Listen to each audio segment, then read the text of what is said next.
Pukeology Podcast, where science meets your hilarious puke stories and the tips and tricks to stop that up-chuckle that you need. You never know what's going to spew out of her mouth. Here's my mama, Dr. Pukeology.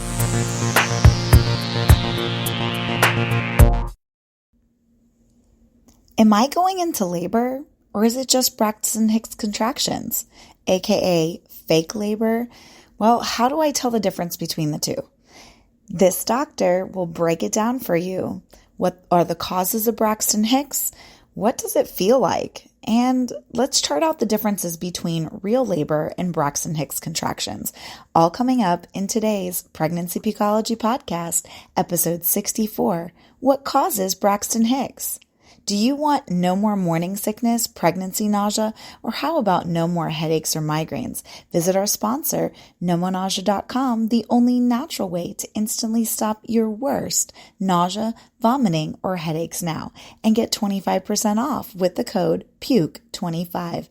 That's PUKE25, or just place No More Nausea band on your baby registry for your delivery room bag, because you know you might get sick during delivery, at Bye Bye Baby, or get it shipped for free in just 2 days on Amazon as a Prime vendor.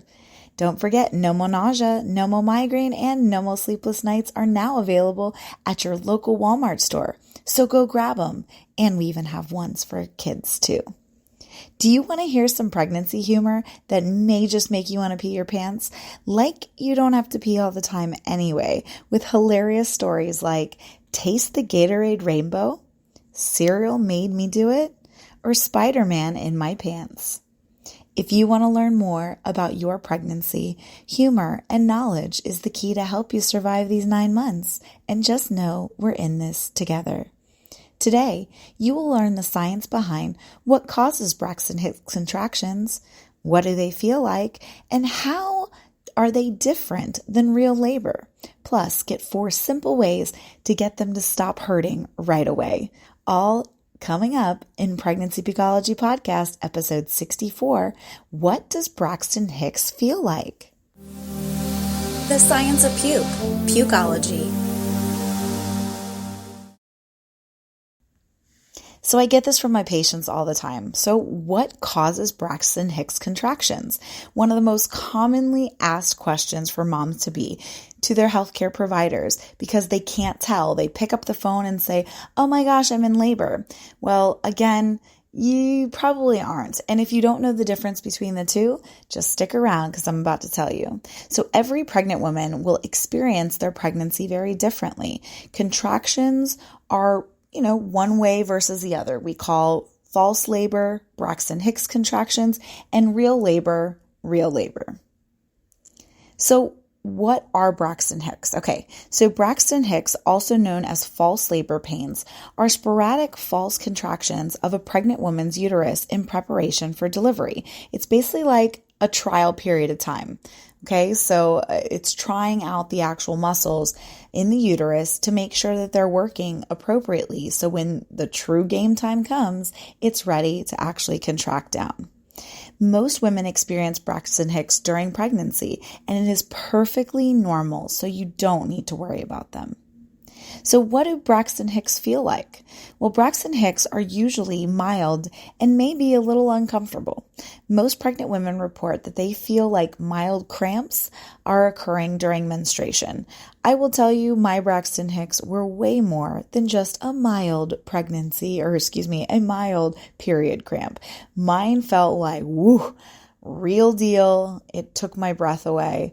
But again, some people actually, their uterus, depending upon the location of their actual uterus, whether it's anterior or not, you'll also figure out how strong your muscles of your uterus are. And I know for me, it really was. I thought I was going into labor, and I should know the difference between the two. So again, sometimes they can be very mild, and other times they can be very strong.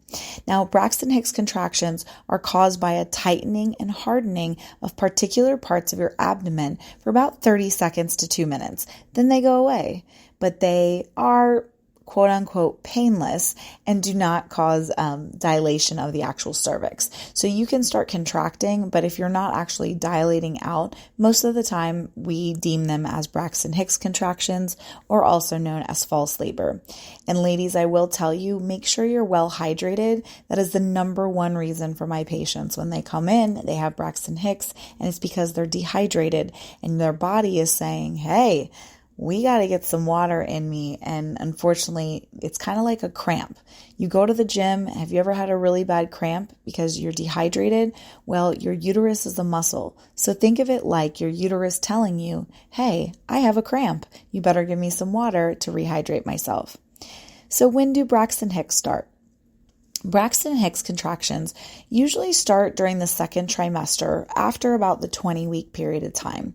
You may experience Braxton Hicks even earlier if you have been an expectant mother before. So basically, if you've been pregnant before, that's when they actually might come a little earlier. Mine came at month 7. So if that gives you any type of idea.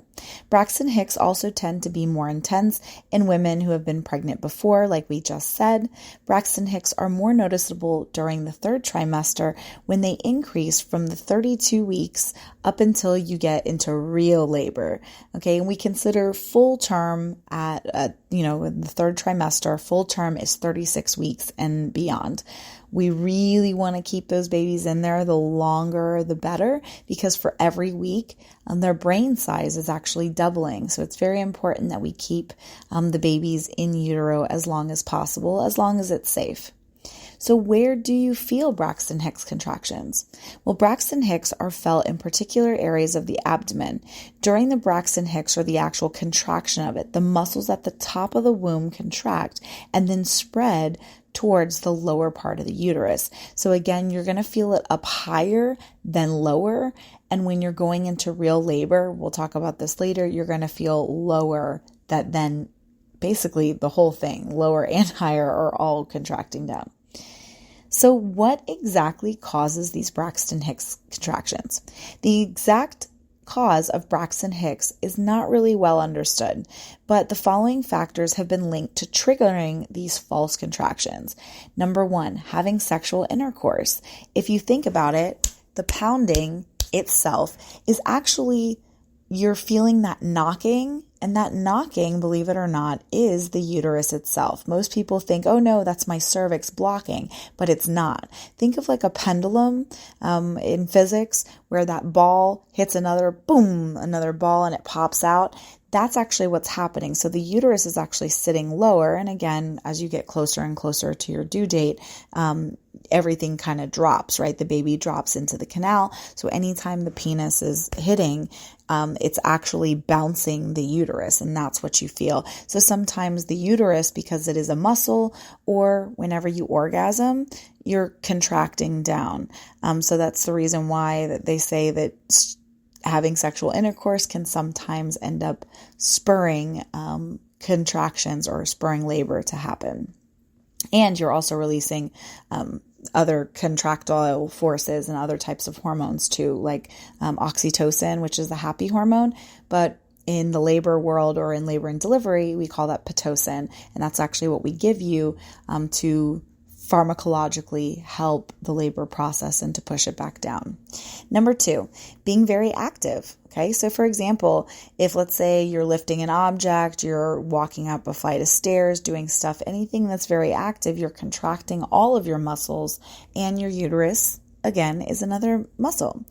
Having your baby move in the womb. Ooh, this one, let me just tell you. I wanted to have a version with my second child, and my daughter would not flip, but she got like sideways. She was Frank breeched, meaning her head was down, and then she went sideways, and I literally felt like her elbow was in my rib cage playing the xylophone. It hurt so bad. And because of that, of the stretching, like in the opposite direction, my uterus started contracting a lot. So that was my Braxton Hicks experience, so that you all know the difference between the two. All right. So we already talked about having your baby move in the womb. That was number 3. Number 4, having a full urinary bladder. So Again, if you have a full bladder, sometimes they'll do it for different ultrasound scans, or if you just happen to have a profession like mine as a physician or a healthcare provider, anyone who works in the operating room, we all know that we never get to pee. Teachers are another one. So they actually can be more prone to Braxton Hicks contractions.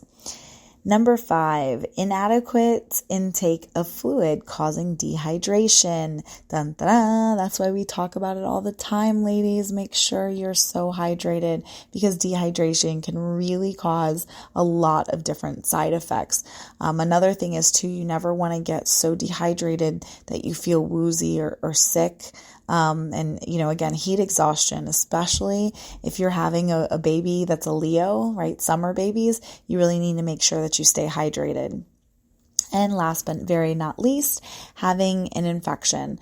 This can actually make you feel like you are sick, gonna vomit, and are nauseated. But a urinary tract infection or any type of infection vaginally can also cause that to actually be a very strong sense of a reason for Braxton Hicks contractions. Now, if you do have an infection and you start to feel sick, upset stomach, please go to something natural. Try the no nausea band, because I want to make sure that you guys get the nausea and vomiting to subside, but at the same time, you keep the baby happy and healthy. So please don't just go run and take any normal type of medication over the counter, because a lot of times any type of medications for diarrhea can actually cause you to go into real labor, nearing towards the end of your pregnancy. So now that you know a little bit about Braxton Hicks, let's get into something a little funnier so we can all have a good laugh.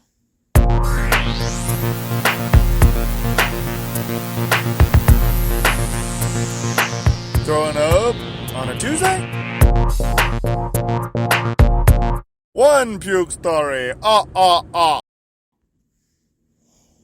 One day, my senior year in college, we were challenged with the so-called Gatorade set. We had to finish 5-ish minutes to sprint 100 meters and then chug an entire Gatorade. And we had to do this or continue this series until we inevitably threw up. Ew. Little did I know that I was pregnant, since I didn't get my period, which was normal for an athlete. Many of us managed to chug at least 4 or 5 Gatorades before yakking, and as you can imagine, this resulted in what can only be explained as a rainbow puke party. Vomit of every color, sort, in every direction. I happened to be the one chugging red Gatorade, which meant I eventually launched almost 1 whole gallon of purely red throw up into the nearest bin. The whole thing was absolute madness. The only problem is I didn't take that as my first sign that I was pregnant, since everyone else was doing it. Thanks, Ivana Lichtner, for that hilarious freak story. So I learned from an early age how to be gentle, a clean vomiter, if you want to call it. No matter what the circumstances or how badly the food needs to erupt from my mouth, I always make it time to remove my shirt, lift up the toilet seat, and puke in such a way as if it were not foul-smelled or undigested food, intercepted with bile. It would be downright elegant. Having said that, I did once throw up in the cereal aisle of a supermarket in a store in Connecticut. I was pregnant with my first. I had run out of water and spent the entire morning eating Otter Pops to quench my thirst. So when I arrived at the supermarket at the shell of the pregnant young woman with the Otter Pop liquid swimming in my belly, I looked at one of those fruity pebbles, and bam, for some reason I continued to have that elixir in me, and I haven't been able to drink or eat an Otter Pop since. Thanks, Andrea Fasoi, for that hilarious puke story. Man, that's going to make me think of a cereal aisle totally different. I was 9 months and ready to pop. I started feeling squishy in my underwear. Ew. And then I felt it plop. I ran to the bathroom and I had to put my underwear almost to my ankles so that I could see what it was, because I had a big belly. When I saw the red booger, I had a love for cotton candy, so the second I saw the bloody show, I puked blue all over my red underwear. I started crying, and my husband came in the bathroom and said, "Babe, your underwear looks like a Spider-Man comic." I giggled so hard I almost pooped, and we realized that we were about to have a baby. The contraction started a few minutes later. Tasha Jackson, girl, that just totally gave me a hilarious laughter. I needed that after a long day. Now, do you have a pregnancy puke story that you just can't wait to share? Send it to me at Pukeology, Pukeology @nomonausea.com, NOMONAUSEA.com, or tweet me at Pukeology so we can all have a good laugh. Tips and tricks to stop the up-chuckle that you need.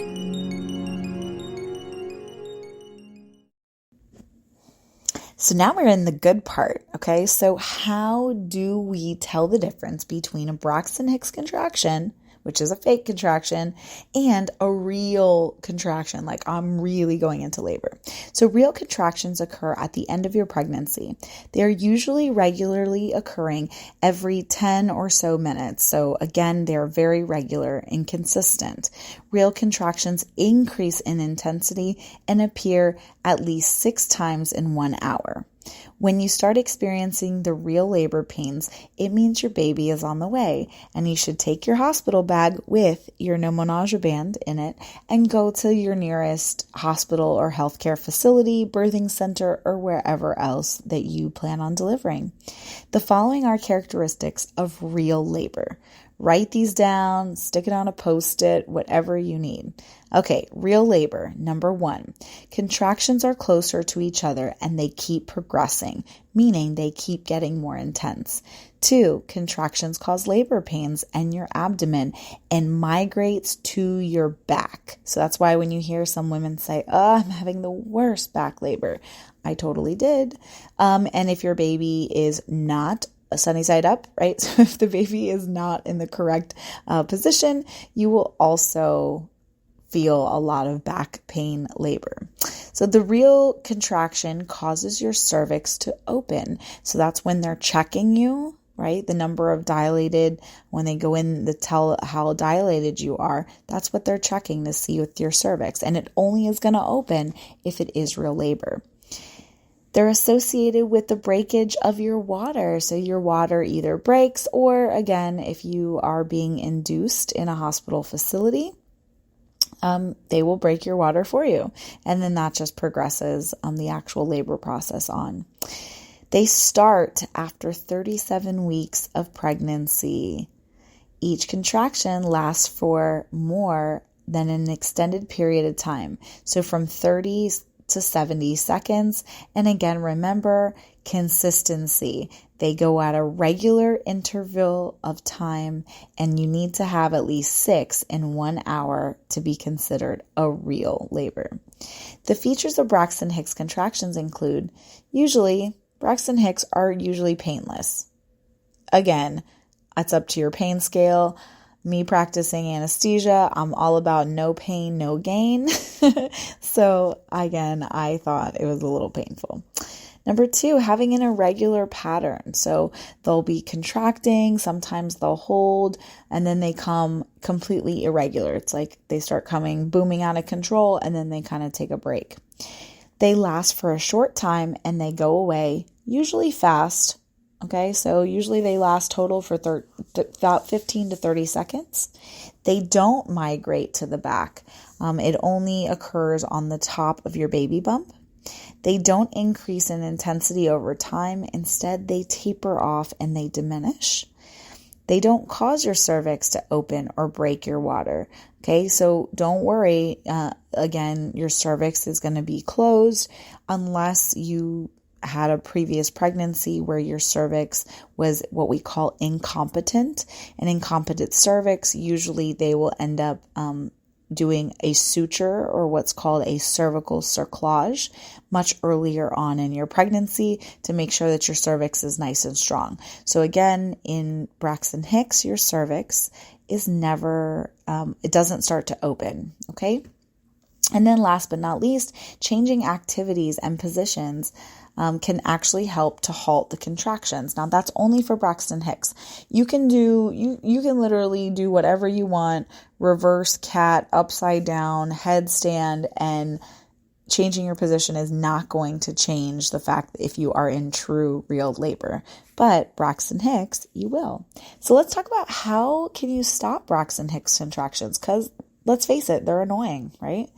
It's normal to experience Braxton Hicks, and you don't really need to do anything about them. However, if you feel that they make you uncomfortable, try changing positions, such as laying down, taking a walk, or standing. Perform breathing exercises and calm down whatever that you are doing. So again, that calming sensation, nice, big, deep, and regular breaths. And again, those during false labor, it can make you feel a sense of comfort even when they strike. Besides that, you need to make sure you're drinking plenty of water, that you're staying hydrated, because that can really help to halt the Braxton Hicks. And a full bladder is known to trigger Braxton Hicks contractions. So go pee, empty your bladder, and it will be a brand new you. Okay. All right, ladies. Well, thank you so much for being on this amazing pregnancy journey with me. I hope you now know the difference between Braxton Hicks contractions and real labor. You can tell all your friends what actually causes the Braxton Hicks contractions, and then the four things you can do about them. Excuse me. Thanks again for listening to Pregnancy Pukeology Podcast, episode 64. If you love me and our podcast, please let me know with hearts and or likes. Don't forget to download this episode, but more importantly, share it with all your prego friends. Thanks again for listening to Pregnancy Pukeology Podcast, episode 64. What are Braxton Hicks? See you next time. Pukeology Podcast, edutainment at its finest.